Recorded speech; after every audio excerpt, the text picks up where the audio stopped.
Lori Houston's News for the Heart is dedicated to helping you give a voice to your own soul. Our hearts have the power to free us from pain and the struggles that keep us from awakening to our true essence. Join Lori now as we delve into our heart and soul to find the path that will open us to the possibilities and lead us to the life we love to live. And good afternoon. This is News for the Heart. Well, it seems like it's been way too long, but I have my wonderful co-host Tom Campbell with me today. And I'm kind of excited. Well, we're moving into the holiday season. This is always my favorite part of the year. And it's going to probably head into this part of what we're going to talk about. But that magic still exists, whether it's a real thing. We talked about it last year. If you haven't read or listened to that show, please do, because it was magical. Today, I thought we'd talk, because this summer has been it's been a crazy year. I thought it was going to be a nice, peaceful, joyful, but I think to get to that peaceful, joyful, we had to go through a lot of things. So this summer kind of brought me into a perspective of, what am I missing? And somewhere I heard the phrase, the fantasy versus the truth. And I realized that I held on to a fantasy, my fantasy of what I wanted. And as we move into this holiday season, I believe, even though fantasy and, what was the wording? Expectation are very similar.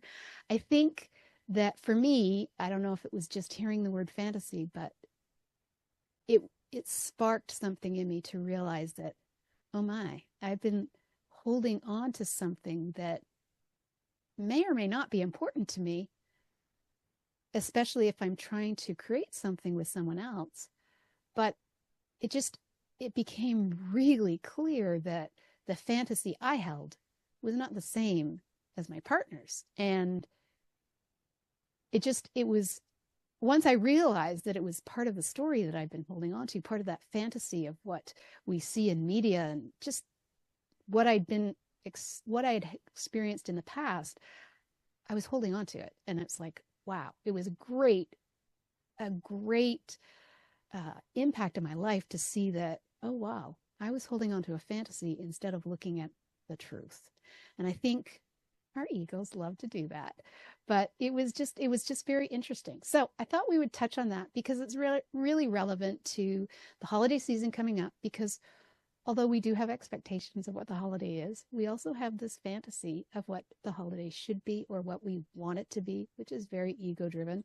But let's talk about that. So there we go. Long intro.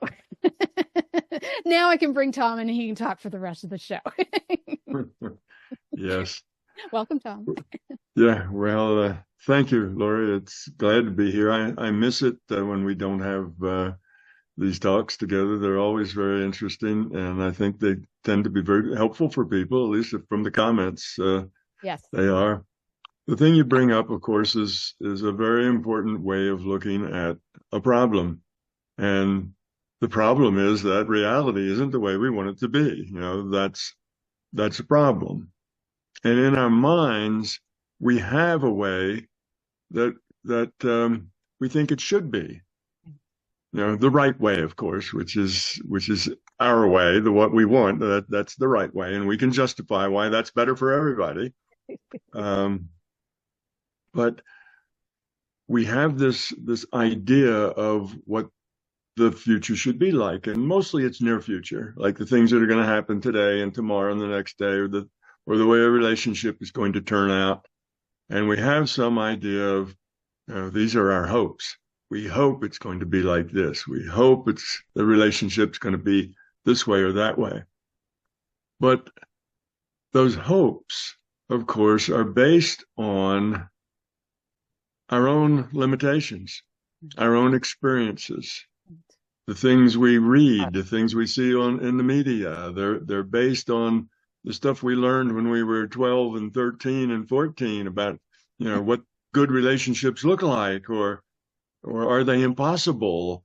We have all of this stuff where, oh no, I hope it's not going to be like that, like the one that failed, or like the one my parents had, or like the neighbors next door. So we have all these possibilities in our mind. It could be bad, could be so-so, could be wonderful. And out of all those possibilities, our own background, our own experiences, our own, what I call it, kind of our database, that defines us, we kind of make up a story, make up an idea of what we hope will happen. And yes, in a way, you could say that's our expectation of what will happen, but it's a little different. It's not really that we expect it to happen. We're not sure what's going to happen, but it's what we want to have happened. It's our want, it's our desire, even our need to have that happen. And then what happens is we start judging everything that actually does happen against that fantasy. Something happens and we say, well, how does that stand up to, to what I hope, or my fantasy that I have, the way it's going to be? Or how does that look compared to my fears? I'm afraid that relationship may turn out this way or that way. That's not good for me.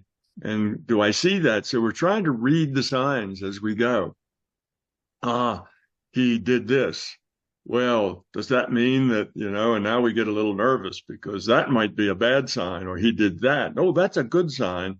So we're getting all this information and we're trying to judge it according to our fantasy, the way we would like it to be, that we hope it is. And that's always impossible. That's the problem. We start out doing something, it's impossible. Because when we say, oh, he did this, and that might be a bad sign. Well, it may not be a bad sign at all. To them, right? You see, your reality is your interpretation of the data you get. It's always your interpretation of the data.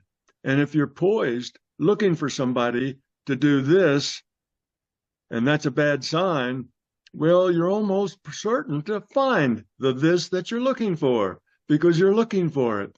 And he may say something entirely different than that, but you might interpret it as that just because you're looking for that.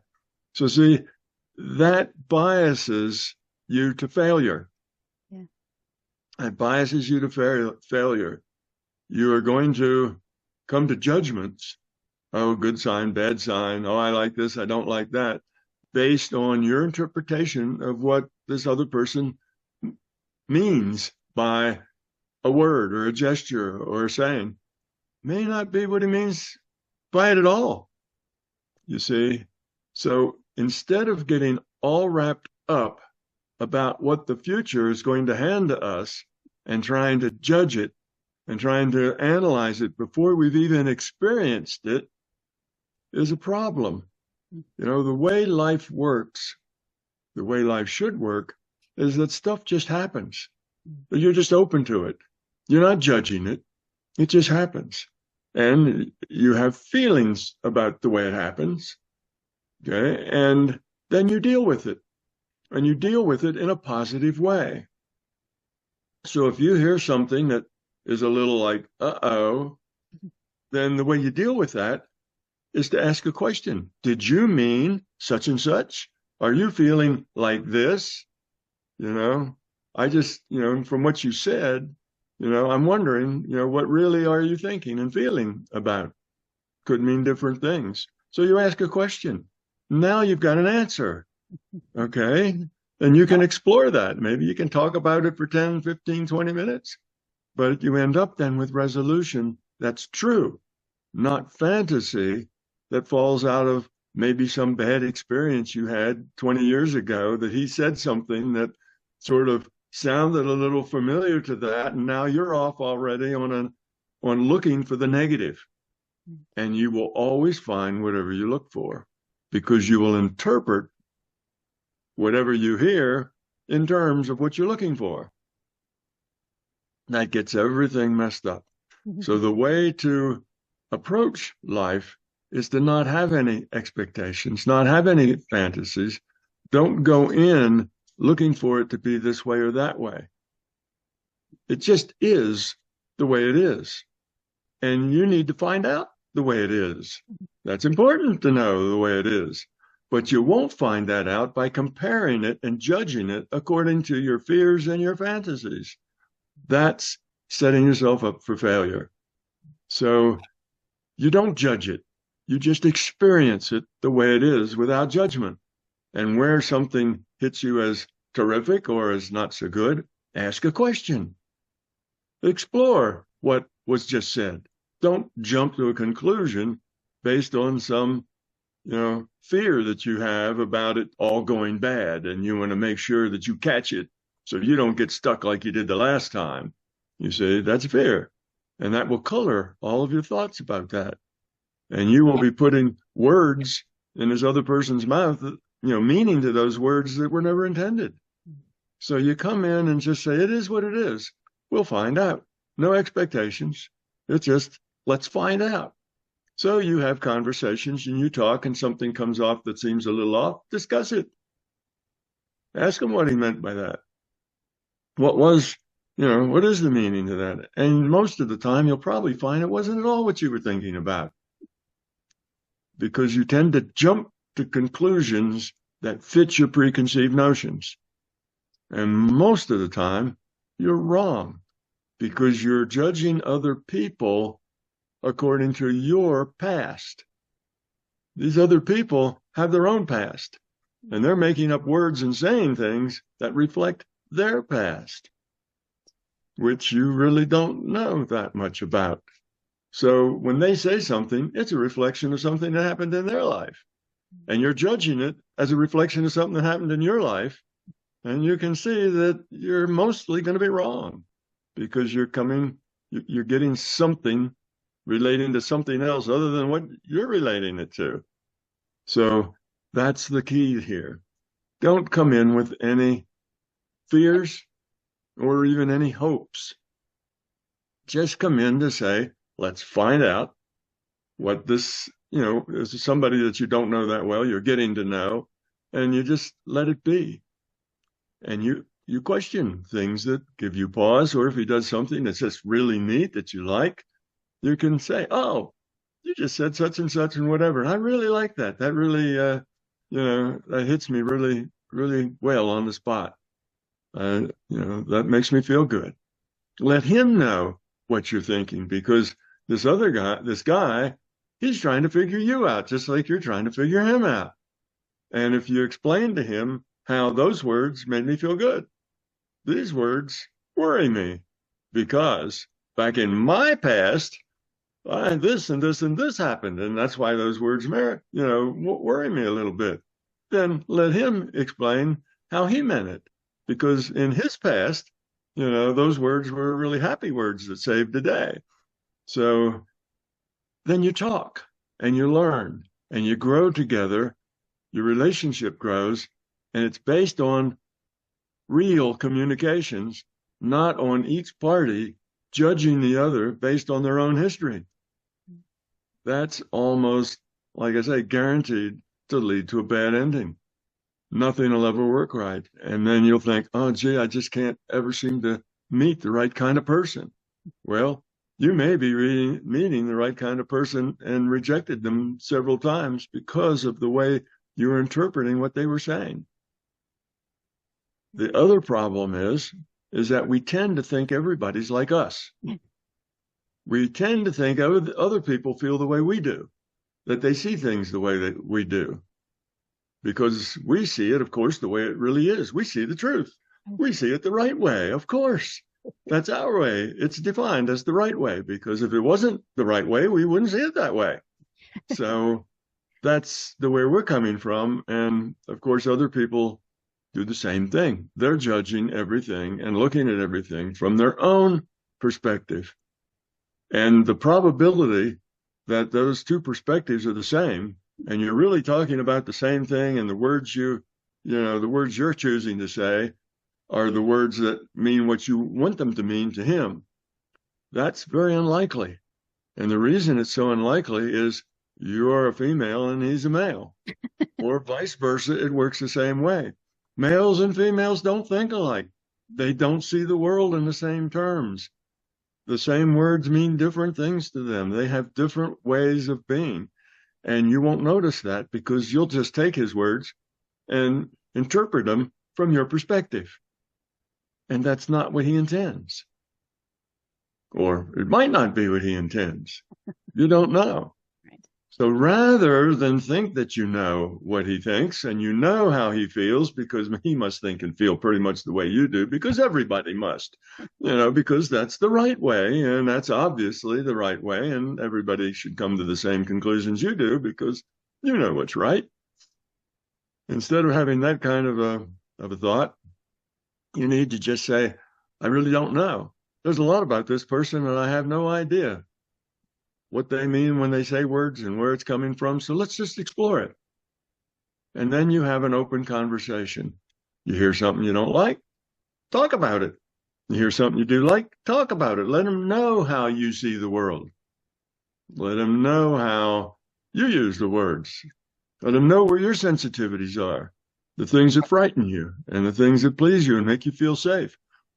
He'll only figure that out if you tell him. And you'll only figure it out if you tell him. He'll only figure it out if you tell him. You'll only figure it out if he tells you. So it's called communication. It's something we hardly ever do because our communications are always kind of bounded by our own interpretations and our own viewpoints and our own biases, our own prejudices, our own fears. That's what gets us to hear what we hear when we interpret somebody else's words. So better to come in and say, I don't really know. That's another person. Who knows what goes on in the mind of somebody else other than me? I don't know what goes on in this person's mind, but let's just talk about things. Whatever, any sort of things. Let's just talk about what we think is fun and what we think is not fun and what's on our bucket list. Where would we like to go? What would we like to see? Let's just talk about things.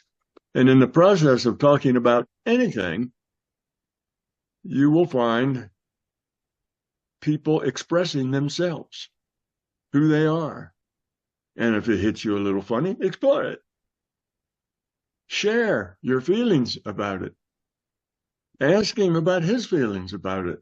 Explore it. Well, that means that, in an hour, you only really get maybe a little bit in the conversation because you're exploring this and exploring that, and it takes a while. So you may have to meet and talk with this person 10 times before the picture starts to clear.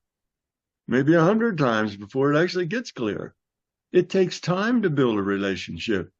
It's not like, well, I'm going to have dinner with this guy, and by the end of dinner, I'll have it all figured out. I'll know whether, it's good or not good. Yeah. That's generally a mistake. I mean, it could be that obvious, but that's generally a mistake. That's us jumping to conclusions. It's also being in love with the fantasy instead of the truth, because exactly. We can see that fantasy in that person because, well, that's what we expect to see. That's what we want to see. Exactly. Or we can see something awful in that person because that's what we're afraid of. It works both ways. It could be we're falling in love with our fantasy, or it could be we're falling out of love because of a fear. Right. Or we're seeing bad things because we're fearful. Right. Well, the thing is, try to put that aside. Stop trying to guess what the future holds. The thing is, just communicate, talk, share. Don't be afraid to share. Like I say, if he says something, you find it a little off, bring it right up. If you don't bring it up, it'll become a worry. Then you'll start looking for more evidence to substantiate that worry. And no doubt you'll find it because you will interpret things to be what you're looking for. Everybody's that way. That's kind of a bias you have. Everything's biased to meet your expectation. You bias the things you hear to meet your expectation. So the solution is not to have the expectations, not to have the fantasies, not to look at people and wish for a fantasy. Oh, maybe this is my dream guy or this is my dream girl. And okay, I'm all excited about that because it's going to be just what I've always wanted. And then we start coloring everything and not seeing what's there. it's so much better if we just say, well, here's a person I really don't know that well. Let's let's get to know who they are and how they feel about things and what they think. And then you'll realize that it wasn't like you thought at all. Reality then comes more clearly, and you have to stop yourself from running off and jumping to conclusions. Oh, he said this. Oh, I know what that means. I can interpret that. That's awful, or that's wonderful. Talk about it. Find out. Don't jump to conclusions. Always have real evidence, deep evidence, not just one word or one phrase or one thing that was said. Stop trying to be Sherlock Holmes, that you can walk through a room and come out the other end and solve the mystery because you found 100 clues in the room you walked through. Stop trying to be Sherlock and just say that I really don't understand other people because I'm not them. I haven't lived their life. So let's just start with the simple stuff and keep talking until we get into the more complex stuff, and eventually we'll get to know each other. And maybe it won't be a heartthrob, but maybe you'll be a good friend. You don't know. Right. And you find out that people don't have to be the way you are. Right. You learn to accept diversity in people, in feelings. And okay, they feel this way or that way. Is that a showstopper? Or is that just going to be, oh, that's the way they are, and that's okay. Everybody doesn't have to be like you. Right. So we define, if it's like me, then it's good and it's right. And if it's not like me, then it's bad and it's wrong. And we need to have a bigger view than that. Let people be who they are. Have some opinions you disagree with. That's all right. Mm-hmm. It's not like this relationship will be good if we agree on all the issues. That's not what relationships are built on. They're not built on agreeing on the issues. It really doesn't matter so much that you agree on the issues. It matters of what you can give to the relationship. And you may have all sorts of things that you differ in your opinions about, but if you can give to the relationship, if that relationship is important to you, then it may be a wonderful relationship. Even though, you go to tea parties and he goes to wrestling matches. Right. It may be just the way that is.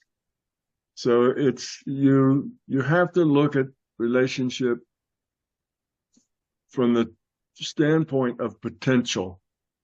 What's the potential of this relationship? Not how is he or how is she now, and does that fit me, and how well does that fit? That's very superficial stuff.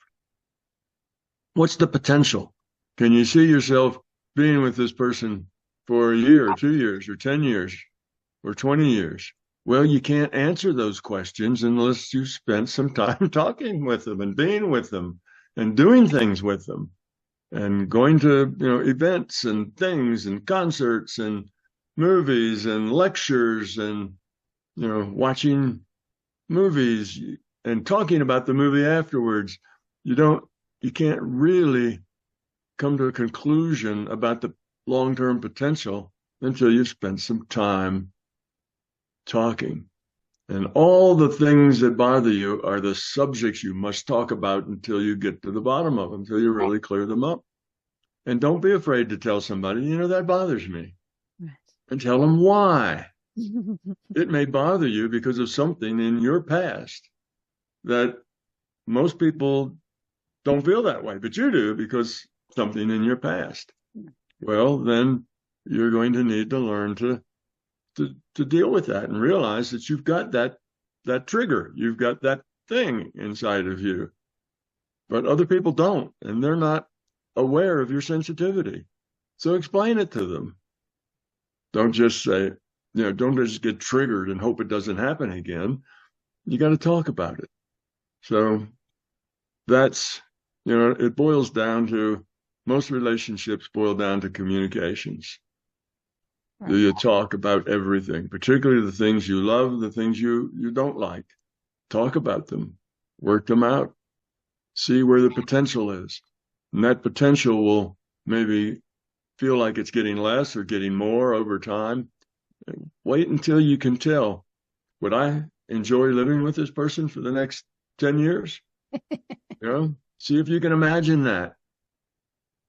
And if you can let the differences go, accept the diversity, doesn't have to be just like you, and see where the quality is in caring, in sharing, in giving. Is there a real sense of connection? Somebody that goes out of their way to do things that make you happy. Right. And you try to do things and say things that go out of your way to make that other person happy. And if that's the way they treat you and the way they interact with you, then that's a good thing. You can accept all kinds of diversity if you've got that. So, yes, fantasies are a problem, no matter what you're doing. I mean, they just don't work. And they tend to do worse than not work. They tend to drag you to the wrong conclusion most of the time. So don't try to manipulate the future into being the way you want. Let the stuff happen that happens. Be open to it. Let it happen. Talk, communicate, question, argue. Do whatever it needs to take to understand where that other person's coming from, because they may have had some experience that was peculiar to them that makes them sensitive about things. And that's why they say that. And then suddenly, oh, it's really not personal. It's not about me. It's about you. So anyway, that's kind of my take on that, is that the way you approach life is that you just let stuff happen. You don't try to manipulate what happens. You don't try to manipulate other people to be the way you want them, or anything else to be the way you want it. You just let it happen the way it happens. In other words, you just listen. You talk about something and you listen. And when you listen, you're not judging. You're just taking in information. You're learning. How does this person feel? What do they think about? What's important to them? What's not important to them? And you're learning about that. And then when you just listen, then you respond to that positively. Even if it's positive to say, well, I think maybe our relationship's going to be problematical. And I think maybe, we ought to think long and hard, because I see some things that are going to be big conflicts. And here's what I see. What do you see? Be straightforward. That's positive. That's not a negative thing. You're bringing up an issue in a positive way that can be talked about. Don't see that as negative just because the issue is one of, I'm not sure, we're going to work out. Right. Well, that's not a negative thing. If you talk about it positively, it's negative if you say, you've got problems. That's negative. If it's like, well, I can see there's some issues here we need to talk about, that's positive. So you try to respond to everything in a positive way. Let whatever happens. Give that person plenty of room and space to tell their story, to say what they say, and you just be a good listener. And every time they say something that you want to jump in and say something about that, just keep it shut and listen. You'll learn a lot more listening than you will talking. So a lot of people aren't good listeners. As soon as they hear something that affects them, they want to jump in. You'll learn so much more if you're just quiet and listen. And if you're listening for a half an hour and don't see anything, that's good. You'll learn more. Then you'll have learned enough in that half an hour to ask meaningful questions, not just throw back the first thing that popped into your mind based on your fantasy or your fear.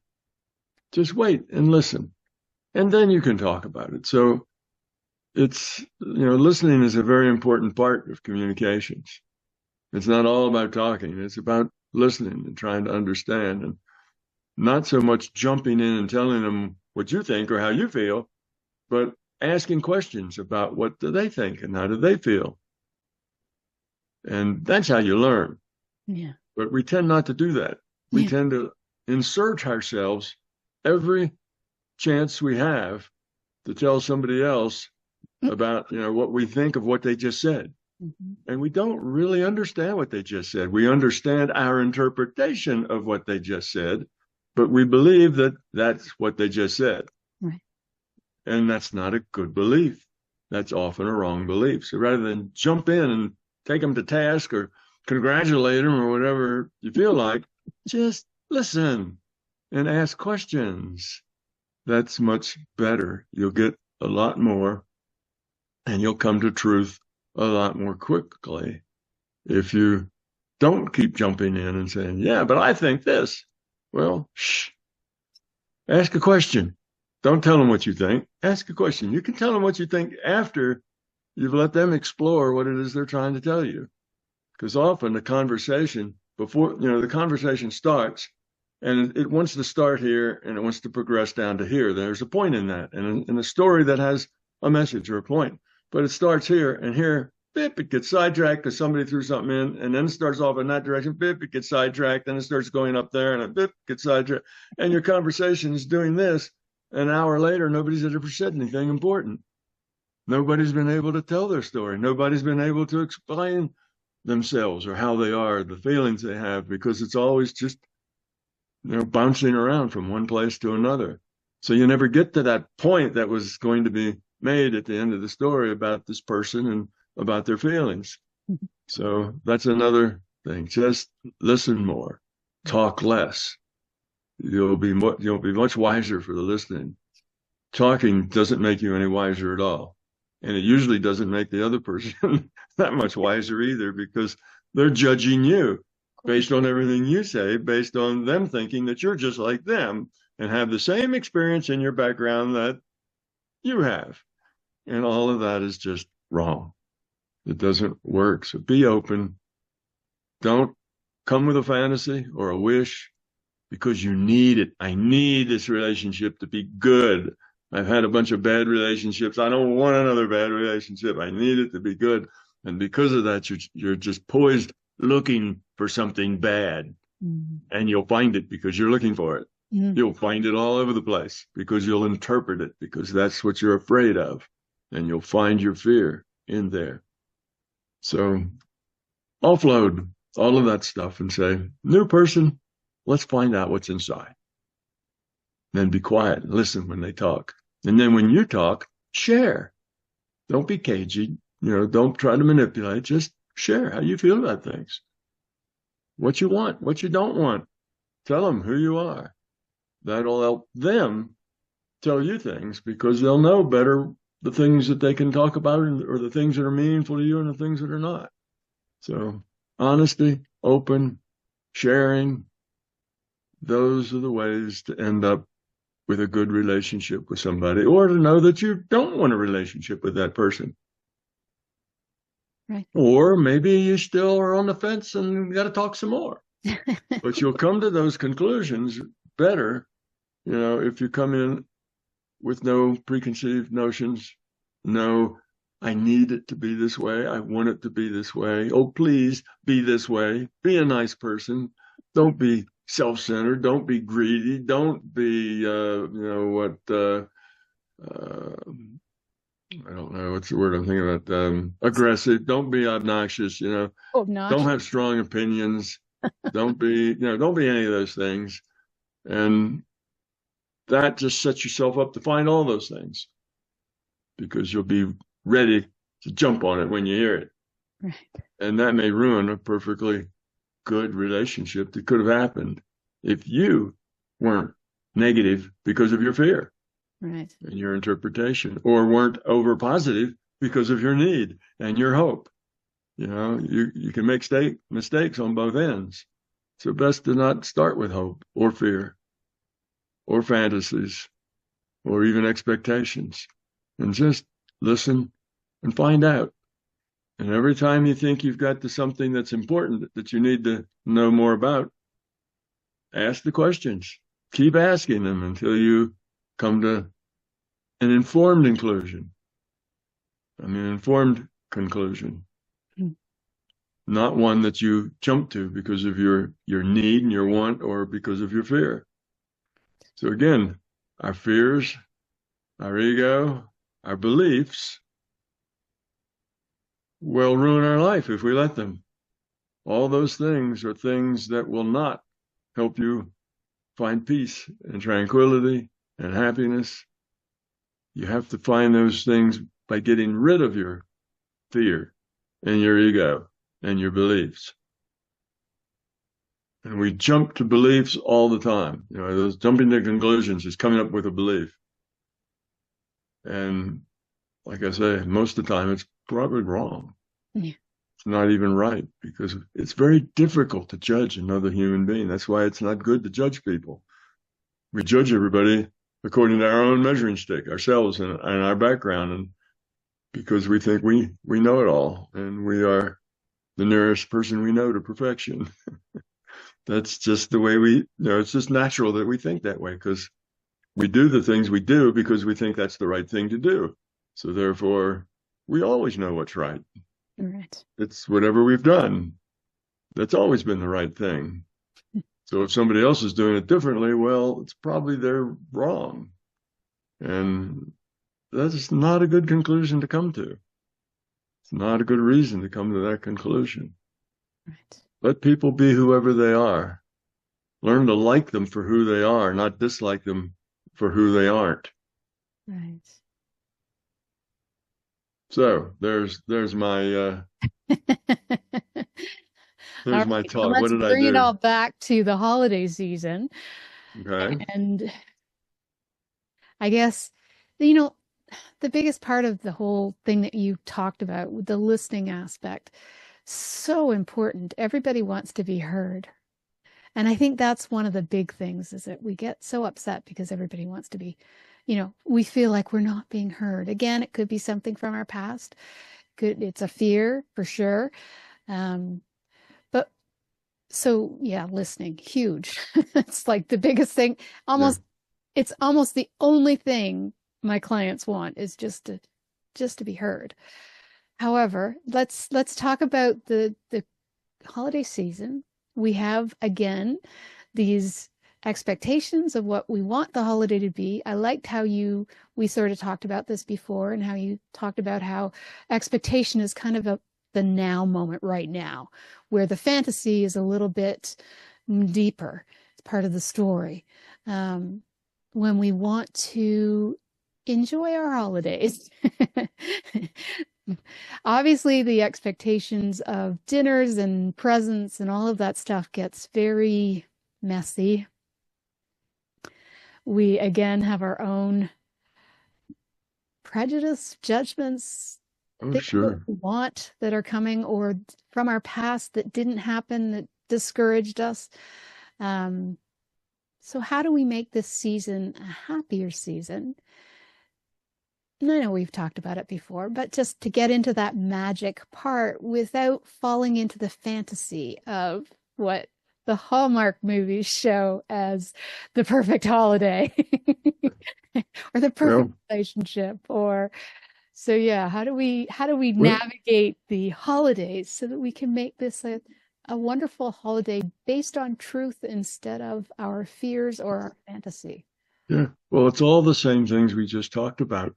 It's more of the same, in that when you go to that dinner with the family and you're expecting Aunt Susie to be rude, because Aunt Susie's always rude to you, and you expect Grandma to be, a bit out of it and not know what's going on, and you expect Uncle Fred to be loud and brassy and arrogant, and you have all of these memories and things that you've been there and done that before, and you will absolutely repeat that again if you come in with that feeling. If you come in with that attitude, it'll all repeat. And if you come in with a different attitude, you may see something entirely different. Right. Because you won't necessarily you set yourself up for being triggered by all this. Oh yeah, there goes Uncle Fred. He's being arrogant, telling everybody how to live their life, and then Grandma doesn't know what she's talking about, and you already come with these preconceived notions. That's the problem. That's the fantasy. It's going to be a repeat of last time. Come in from the idea that, well, I know all these people. They've been in my family as long as I've been in my family. They're my family. I think I know them all. Start from the premise that you don't know them. All you know is their images, the way they present themselves at gatherings. You don't know them at all, but you're going to try to find out who's inside that image. What are they like, and why are they like that? Right. And you're open to that, and then you're open to conversation. So if you're Uncle Fred who is arrogant, you might ask him. Says, "Well, why are you so hard over on that, or why do you believe that?" You ask him, and you can say, "Well, I hear that, but a lot of that is just your opinion. I didn't hear a lot of facts in there. Ask him.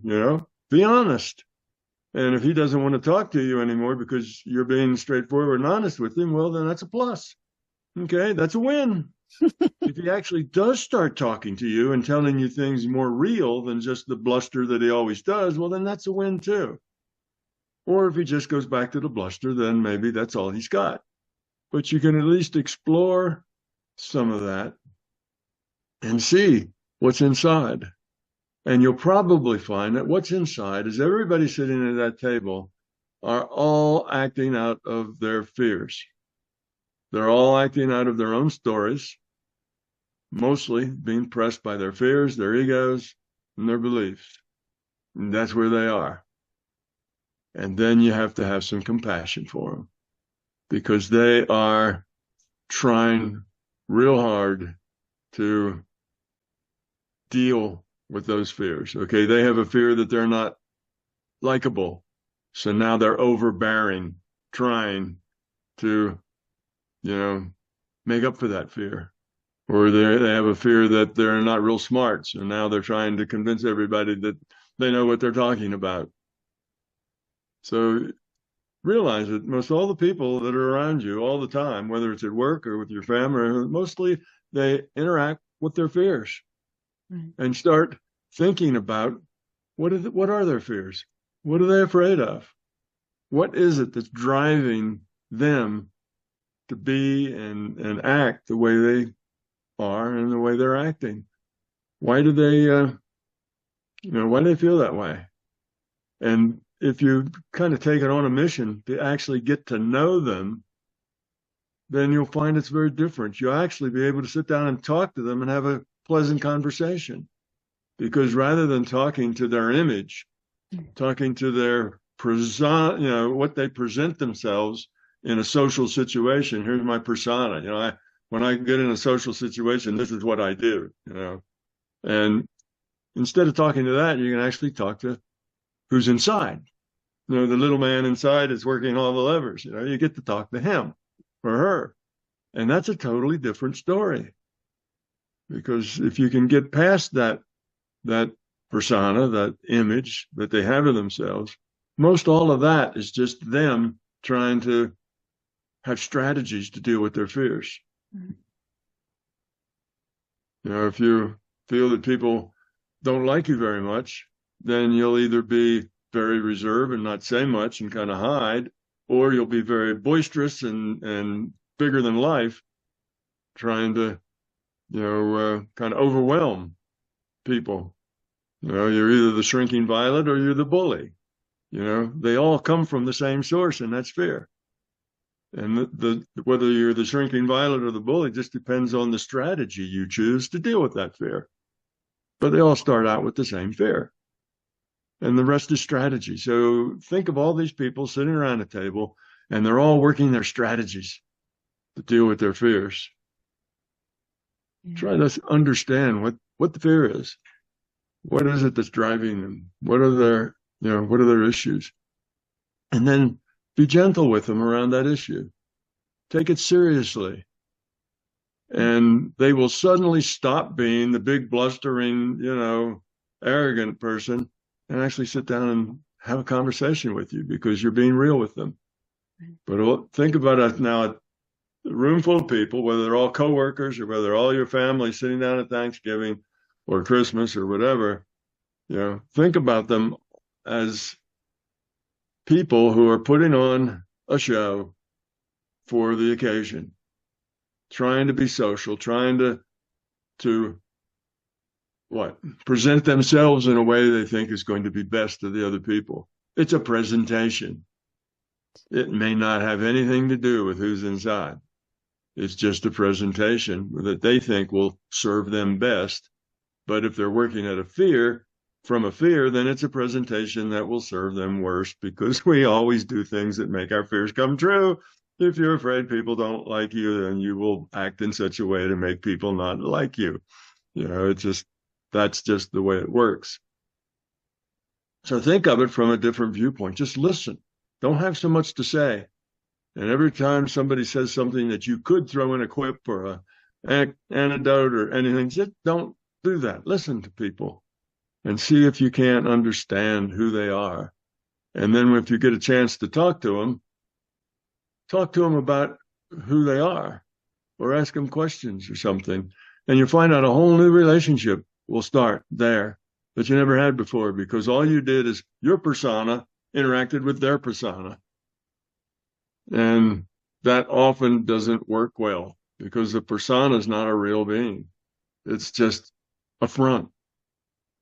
And your front and their front and all of that often turns out not to be very good, because you're looking for attention, they're looking for attention, and everybody's looking for attention, and nobody's listening. Nobody's giving anybody attention.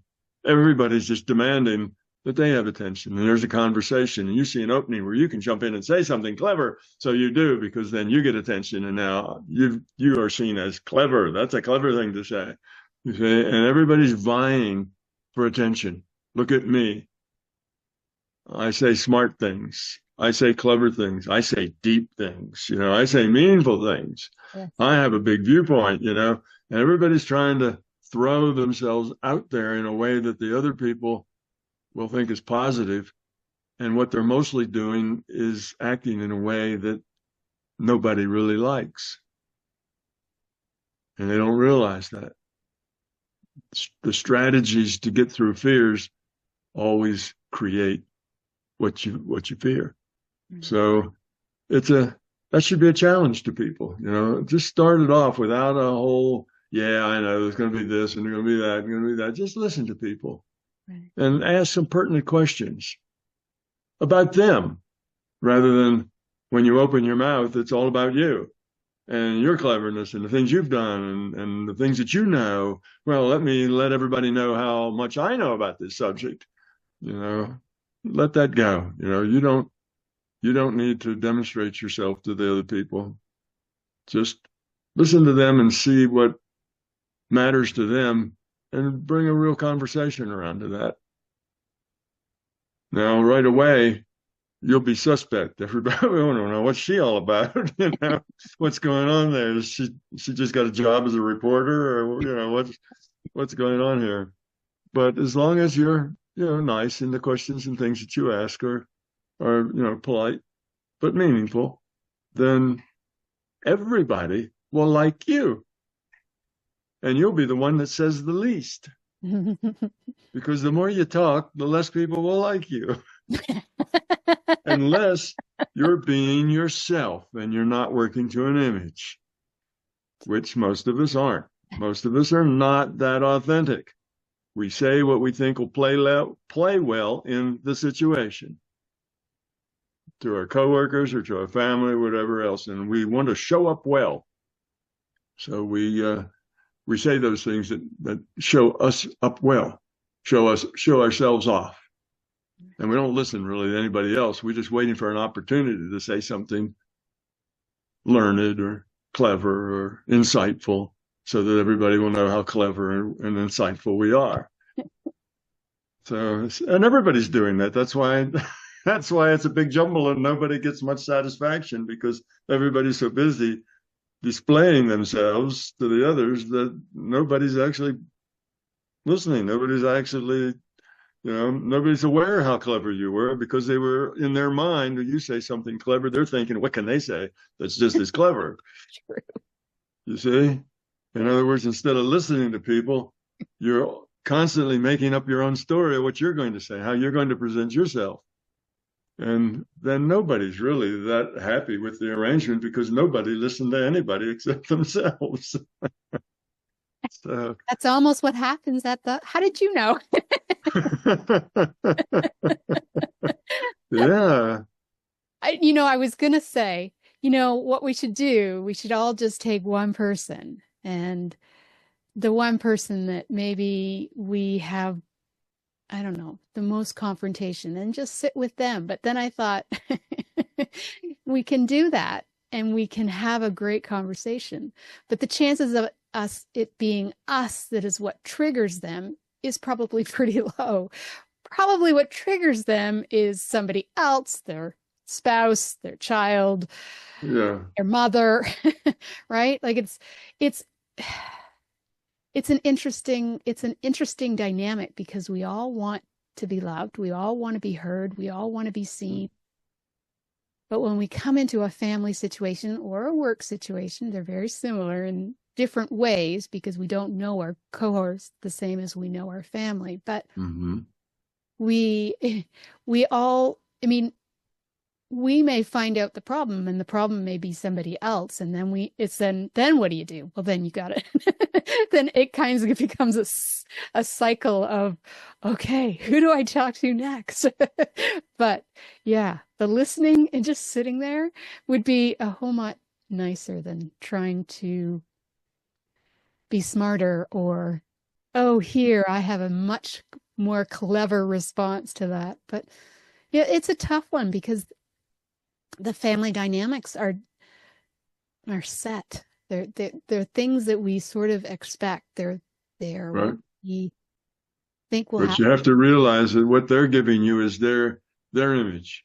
Right. They're projecting the image that they want you to see. Right. But when you do that from a fear, because you just being yourself is not good enough, you always end up projecting the opposite. Right. The person you're projecting it to ends up getting the opposite of what it is you'd like them to get. Right. Instead of you're going to say something clever, and you think people are going to think, oh, that was a clever thing to say. But everybody thinks, isn't she a know-it-all? She always thinks she knows everything. It doesn't come across the way you want it to come across. And mostly it comes across the opposite. Right. Because you're coming from a fear. Right. You want people to think you're clever, and you maybe think that they don't think you're very clever, or whatever. Yes. And no, I'm much more spiritual than you are. Yes, exactly. Yes, yeah, we understand. Yes, I understand you, of course. Yes, that's the thing. It's you with an image, and you want those people to see what you're putting out, but almost everybody sees the opposite of what you think you're putting out, because they, at some level, know that it's you and your image and your whatever. None of it's real. So you get a whole bunch of people, none of which are actually being real with each other. They're all sitting around, working to an image to raise Just their like own my stock. cat here, who's not even looking at us. She's turned her back because she says this is crazy talk. Yeah. Well, she has something much more important to do. She's got a paw that needs licking. Face, I've just eaten. I'm going to have to clean up. Yeah. Yes. It's true. We have such an interesting dynamic that we try to project. But that's why the holidays are so stressful for most people.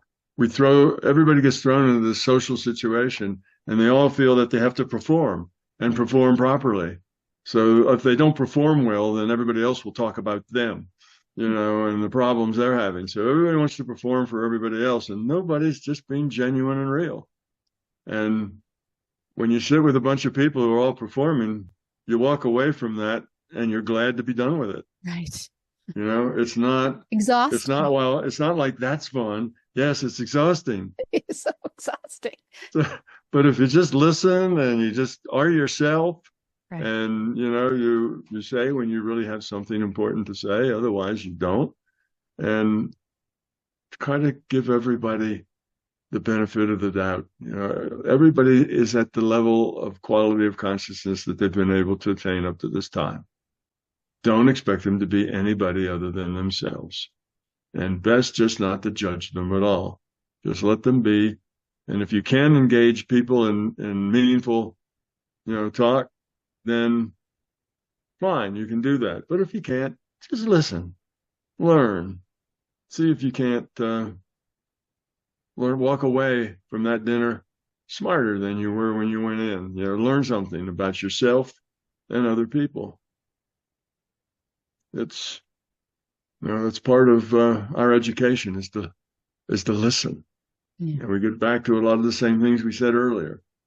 Being sincere, being authentic, and listening. These are things that'll go a long way. And in a crowd like that, it's mostly posturing. Is what you're doing. It's and if you sit in a crowd of people who are all posturing, nobody's having a really good time. It's a oh, I'm glad it's over kind of a thing for everyone. Yeah. So it's better to go in and just be real. Just listen, learn. One of the things I used to like to do when my family would go on a vacation, we'd go maybe to a beach where there was a boardwalk or someplace that you'd see lots and lots of people going by. And I could sit there just for hours watching people and the way they were interacting and the way the parents interacted with their children and the way the children acted, and just watching people in their connections with each other, or they're trying to avoid each other and whatever. I learned a lot just observing how people were and how they tended to react, and kind of wondering what was behind all of that action. So you can learn a lot just by looking and not by having to jump in to demonstrate your own better level of spiritual growth and your own ability and your own whatever. Impressing other people is never very valuable. Yeah, it really, yeah. They're mostly not impressed. Exactly. They're mostly not really impressed. Exactly. You're often giving them the exact opposite message of what you're trying to give them. Yeah. So where are we? All right, on the hour. Okay. We are. Kind of perfect. Kind of a great place to end too. So as we head into your Thanksgiving, ours was already in feels like it was a long time ago because, well, it was like 7 weeks ago. Anyway, as we head into your holiday season and our holiday season, which combines with the Christmas, and I don't think you guys get Boxing Day the same way we do, but yes, let's enjoy ourselves, take some time to just, I guess, be you, be who you are instead of trying to be the facade you want to explore or want to shine to everybody. Just be you, be authentic, be loving, be kind, and enjoy the holidays. Yeah, listen much, speak little. There you go. That's a good that's a good plan. Listen much, speak little. It is. All right. Well, thank you, Tom. We will be back for our New Year's show, the end of December, and looking forward to it. I'm glad we are back on schedule. I am too. We missed a couple there. We did. Yeah. We almost missed this one. This one was and the we next almost missed this one too. We're setting the date, so we're good. Yeah, we are.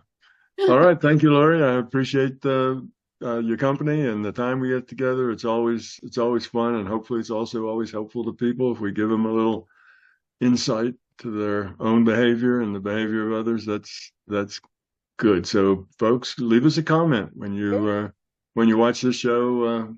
Leave us a comment what you think about it, or whether it was helpful or confused you, or give us some topics too, if you like. Please. Topics would be great. All right. Well, Listening to News for the Heart. We've been getting to the heart of what matters with Tom Campbell, and fantasy versus truth, listening versus trying to project. All right. Next month. Thank you.